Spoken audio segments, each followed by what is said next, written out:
This is Gaurav here and welcome back to the channel. क्या हाल है भाई आप सभी के? एकदम बढ़िया बढ़िया शानदार, एकदम झकास, एकदम मेंटल जिंदगी। तो कैसे हैं आप सभी? उम्मीद है काफी अच्छे होंगे, स्वस्थ होंगे। तो आज हम लोग इस वीडियो में बात करेंगे एक न्यूमेरिकल चैप्टर जो कि मैक्रो इकोनॉमिक्स का है, हमारा income multiplier and it's mechanism.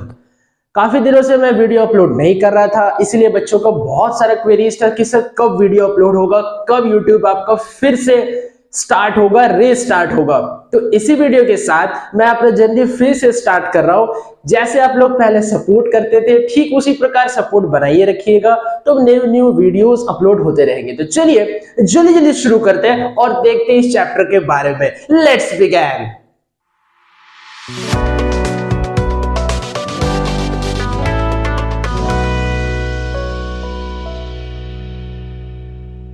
बात करेंगे कि सर सबसे पहले इस चैप्टर में अगर न्यूमेरिकल है तो first of all we have to know the formulas, कि जब तक फॉर्मूलाज नहीं जानेंगे हम लोग उससे कुछ नहीं हो सकता। तो चलिए एक बार देखते हैं क्या क्या फॉर्मूला है। सबसे पहला जो पॉइंट है, मार्जिनल प्रोपेंसिटी टू कंज्यूम, यानी कि इसको हम लोग शॉर्ट में कहते हैं एमपीसी। क्या कहते हैं? एमपीसी।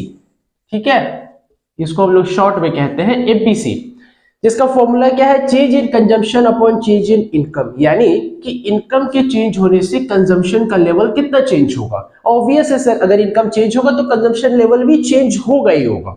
ठीक है सर, ठीक है। दूसरा पॉइंट क्या कहता है? मार्जिनल प्रोपेंसिटी टू सेव, यानी एमपीएस। ठीक है, तो एमपीएस क्या है? Change in saving upon change in income, यानी कि इनकम के चेंज होने से सेविंग कितना चेंज हो रहा है। ठीक है। पॉइंट नंबर थर्ड है मेरा, income is equals to consumption plus saving. Total income बराबर जितना खाएंगे और जितना बचाएंगे। ठीक है, मान लीजिए फॉर एग्जांपल कि कोई इंसान का 15,000 रुपया सेविंग है और 20,000 उसके खाने पीने में खर्च हो जाता है। ठीक है, 15,000 उसका सेविंग है और 20,000 उसका खाने पीने में खर्च हो जाता है, तो उसका टोटल इनकम कैसे बताएंगे? तो इनकम बराबर क्या? इनकम बराबर जितना कंज्यूम करेंगे प्लस जितना बचाएंगे, यानी टोटल इनकम उसका कितना हो जाएगा? 35,000। तो ठीक उसी प्रकार income is equals to consumption plus saving होता है। और एक बात, इनकम, ये वाला पॉइंट याद रखिएगा, income is equals to consumption plus investment भी होता है, यानी y is equals to c plus i भी होता है। ठीक है, तो बड़ा ध्यान से, बड़ा गौर से समझेंगे ये सब चीज को जब न्यूमेरिकल सॉल्व करेंगे। ठीक है। पॉइंट नंबर 5 क्या कहता है कि MPC plus MPS is equals to 1 होता है। ठीक है, MPC plus MPS is equals to 1 होता है। तो अगर एमपीसी का वैल्यू निकालना है तो एमपीएस को इधर इक्वल्स टू के इधर साइड ट्रांसफर कर देंगे, यानी MPC is equals to 1 minus MPS. और एमपीएस का अगर वैल्यू निकालना है तो एमपीसी को इधर साइड ट्रांसफर कर देंगे, यानी 1 माइनस एमपीसी। तो एक ही फॉर्मूला से बाकी दो फॉर्मूले डिराइव हुए हमारे। ठीक है सर। अब 6 नंबर पॉइंट क्या कहता है? C is equals to C bar plus MPC into y, इसको हम लोग कहते हैं कंजम्पशन फंक्शन।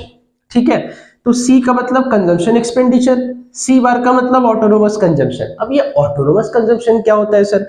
ऑटोनोमस कंजम्पशन का मतलब होता है यहाँ पे कि जीरो लेवल ऑफ इनकम में आप कितना कंज्यूम कर रहे हैं। जीरो लेवल ऑफ इनकम में आप कितना कंज्यूम कर रहे हैं, that is called autonomous consumption. ठीक है, कि आपका इनकम जीरो है, उसके बावजूद भी आप कंज्यूम कर रहे हैं, उसके बावजूद भी आप खा रहे हैं।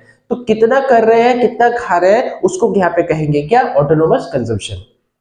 और एमपीसी का मतलब मैंने पहले ही बता दिया कि change in consumption upon change in income is equals to MPC, यानी delta C upon delta Y, और वाई का मतलब हो गया इनकम। ठीक है। पॉइंट नंबर 7 क्या है? Saving function. जैसे ये कंजम्पशन फंक्शन है, ठीक उसी प्रकार पॉइंट नंबर 7 में मेरा है क्या? Saving function. तो s is equals to minus S bar plus MPC into Y. तो माइनस एस बार क्या हो जाएगा? ऑटोनोमस सेविंग, यानी saving corresponding to zero level of income, और एमपीएस का मतलब हो जाएगा मार्जिनल प्रोपेंसिटी टू सेव, और s का मतलब यहाँ पे सेविंग हो जाएगा, और y का मतलब यहाँ पे इनकम हो जाएगा। बड़ी आसानी से, बड़ा धीरे धीरे समझ रहे चीजों को लेकर। ठीक है, ठीक है सर। अब जो 8th नंबर फॉर्मूला है, ये काफी इंपॉर्टेंट हो जाता है इस चैप्टर के लिए। ठीक है, जैसे के, यहाँ पे के क्या है सर? मल्टीप्लायर। के का जो सिंबल है यहाँ पे मल्टीप्लायर का है। ठीक है, यानी के का मतलब होता है multiplier. Is equals to delta Y upon delta I. ठीक है, ठीक है। ये एक देखिए, ये मैंने बाद में अभी समझा रहा हूं, ध्यान से समझना कि जो मल्टीप्लायर का वैल्यू है, फॉर्मूला है, वो क्या है, change in income upon change in investment, यानी कि इन्वेस्टमेंट के चेंज होने से इनकम कितना चेंज हो रहा है, इन्वेस्टमेंट के चेंज होने से इनकम कितना चेंज हो रहा है हमारा, उसको कहेंगे मल्टीप्लायर। तो k is equals to delta Y upon delta I is equals to 1/1 minus MPC is equals to 1 upon MPS, यानी जब एमपीसी का वैल्यू दिया रहेगा तो ये वाला फॉर्मूला से k फाइंड आउट करेंगे, जब एमपीएस का वैल्यू दिया रहेगा तो इस वाले फॉर्मूला से k फाइंड आउट करेंगे 1 अपॉन एमपीएस, और जब k निकालना है, डेल्टा y दिया हुआ है, डेल्टा i दिया हुआ है, तो delta y upon delta i से k का वैल्यू फाइंड करेंगे, ठीक है। और हमेशा याद रखिएगा कि जो k का वैल्यू आएगा वो यूनिटलेस होगा, यानी कोई यूनिट होगा ही नहीं k का वैल्यू में, समझ गए, ठीक है। तो नोट डाउन कर रहे हैं तो नोट डाउन कर सकते हैं, देन हम लोग मूव करेंगे प्रैक्टिकल्स की तरफ। चलिए फॉर्मूला नोट डाउन हो गया है, अब हम लोग बात करेंगे कि प्रैक्टिकल्स क्वेश्चन इसमें कैसे पूछे जाते हैं एग्जाम में, ठीक है।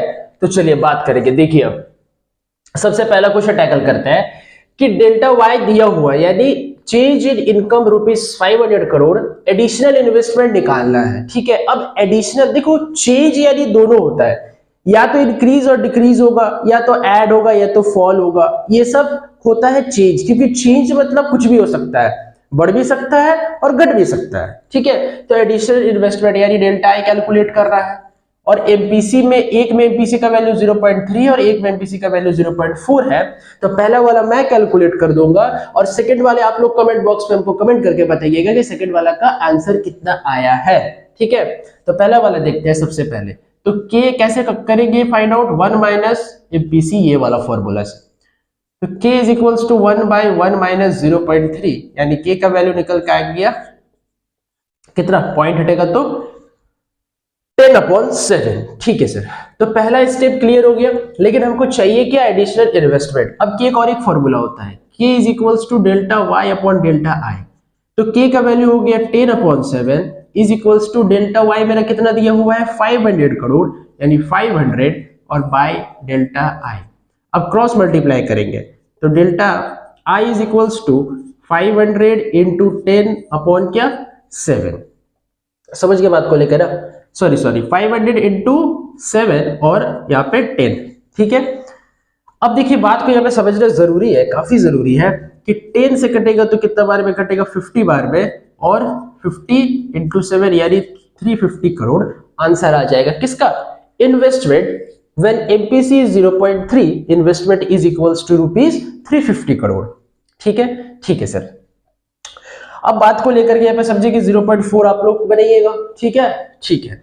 अब क्वेश्चन नंबर 2 क्या कहता है, देखो डेल्टा आई कितना दिया हुआ है, 800 करोड़, अब डेल्टा वाई फाइंड आउट करना है, ठीक इसी प्रकार बनेगा, बस थोड़ा सा चेंज है इसमें, स्लाइट चेंज है कि इसमें डेल्टा आई निकालना था, इसमें अब डेल्टा वाई फाइंड आउट करना है, और एमपीसी का वैल्यू दिया हुआ 0.8। तो कैसे करके करेंगे sir, first of all you have to find out K is equals to 1 upon MPS, ठीक है। जो मैंने लास्ट फॉर्मूला बताया था पॉइंट नंबर 8 यहाँ पे, वहां पे बताया था कि k is equals to delta Y upon delta I होता है, is equals to 1/1 minus MPC होता है, और is equals to 1 upon MPS भी होता है।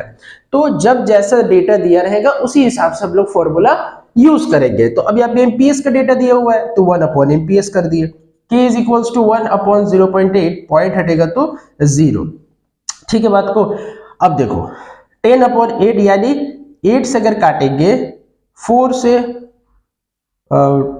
2 4 जा 8 और 2 5 जा 10, तो 5 अपॉन 4 आ गया, ठीक है। तो 5 अपॉन 4 यहाँ पे रहने देते हैं k का वैल्यू। अब देखो k is equals to delta Y upon delta I होता है, k का वैल्यू निकल के आ गया 5 upon 4 is equals to delta Y, तो सर फाइंड आउट कर रहा है, और डेल्टा आई मेरा दिया हुआ है डेटा में कितना 800। अभी इस पे क्रॉस मल्टीप्लाई कर देंगे तो कितना हो जाएगा, delta Y is equals to 800 into 5 divided by 4, तो 4 2 जा 800 और यहाँ पे हो जाएगा 1000, यानी ₹1000 करोड़ क्या निकल के आ जाएगा, डेल्टा वाई, यहाँ पे ₹1000 करोड़, ठीक है। बताओ कोई परेशानी, कोई दिक्कत का बात है यहाँ तक कि कैसे करके ये सॉल्व हो रहा है। कोई परेशानी का बात नहीं है। अब देखो बात करेंगे क्वेश्चन नंबर 3 का। क्या क्वेश्चन नंबर 3 कहता है कि what is the value of multiplier if the total increase in income is saved, कि मल्टीप्लायर का वैल्यू क्या होगा, यानी इसमें वो क्या फाइंड आउट कर रहा है, के फाइंड आउट कर रहा है if total increase in income is saved, income जितना से बढ़ा है वो टोटल अगर सेव कर लिए। फॉर एग्जांपल मेरा पहले इनकम था 10,000 रुपीज, अब मेरा इनकम हो गया 12,000 रुपीज, तो कितना से इनकम बढ़ा है 2,000 से, यानी 2,000 जो बढ़ा है इनकम वो टोटल हम सेव कर लिए, जो एक्स्ट्रा इनकम मेरा इंक्रीज हुआ है। लेकिन सर आप तो डेटा बता दिए, आपने तो डेटा बता दिया, बट यहां पे कहीं इस डेटा का जिक्र नहीं किया गया, तो कैसे करके सॉल्व करेंगे। देखो जब भी इस टाइप का क्वेश्चन ये वाले चैप्टर से आप लोगों को पूछा जाए तो माइंड में एक चीज आप लोग क्लियर कर लो कि इंक्रीज इन इनकम को हमेशा ऑलवेज ₹1 मानना है। क्या मानना है? 1 रुपीज। तो सोचो अगर इंक्रीज इन इनकम 1 रुपया है, टोटल इंक्रीज इन इनकम, अगर 1 रुपया से इनकम बढ़ गया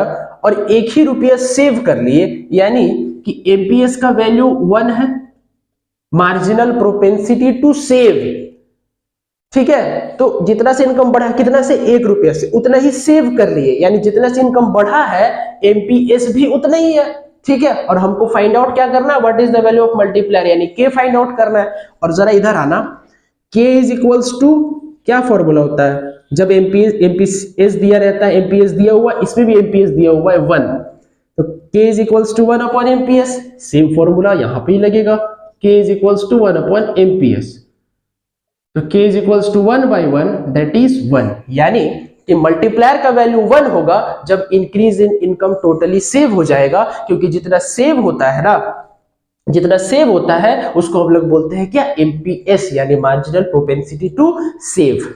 समझ गए ना? ठीक, आ जाओ।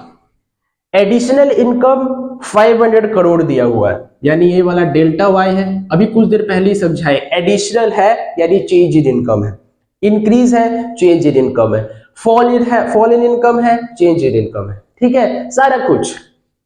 और एडिशनल इन्वेस्टमेंट यानी डेल्टा आई दिया हुआ है, कितना यहाँ पे 125 करोड़। और अब हम लोग से पूछा है एमपीसी का वैल्यू क्या होगा, ठीक है। अब देखो k इज इक्वल्स टू, अब इसका आंसर कैसे करके सर होगा, k is equals to delta y upon delta i होता है। तो k is equals to delta y का वैल्यू कितना है 500 अपन 125 है डेल्टा i का वैल्यू, ठीक है। अब 125 4 जा होता है 500, तो k का वैल्यू निकल के आ गया 4, आगे निकल के, ठीक है। अब देखो k is equals to 1 by 1 minus MPC होता है, तो k का वैल्यू कितना आया 4 आया, तो k के जगह पे 4 पुट कर दो और 1 by 1 माइनस एमपीसी। अब इसको क्रॉस मल्टीप्लाई कीजिए, तो 4 1 जब 4 minus 4 into MPC, 4 MPC is equals to 1। अब एमपीसी को इधर भेज देते हैं, 1 को इधर ले आते हैं, तो 4 माइनस 1 यानी 3 इज इक्वल्स टू 4 एमपीसी, तो एमपीसी इज इक्वल्स टू 3 अपन 4, यानी एमपीसी का वैल्यू आ जाएगा 0.75, हो गया, दैट्स ऑल। क्या परेशानी था बताओ इसमें। सबसे पहले k is equals to delta y upon delta i करके फॉर्मूला निकाल लिए, सॉरी k निकाल लिए, तो आ गया मेरा 4। अब इस 4 को इस फॉर्मूले में पुट कर दिए, k is equals to 1 by 1 minus MPC में, ठीक है। तो इससे क्रॉस मल्टीप्लाई करके फिर कैलकुलेशन करके एमपीसी आ गया, ठीक है। तो चलिए आज 4 ही क्वेश्चन करते हैं, नेक्स्ट वीडियो में हम लोग बात करेंगे कंजम्पशन फंक्शन और सेविंग फंक्शन को लेकर के। Till then bye bye, wish you all the very best, keep growing and keep learning.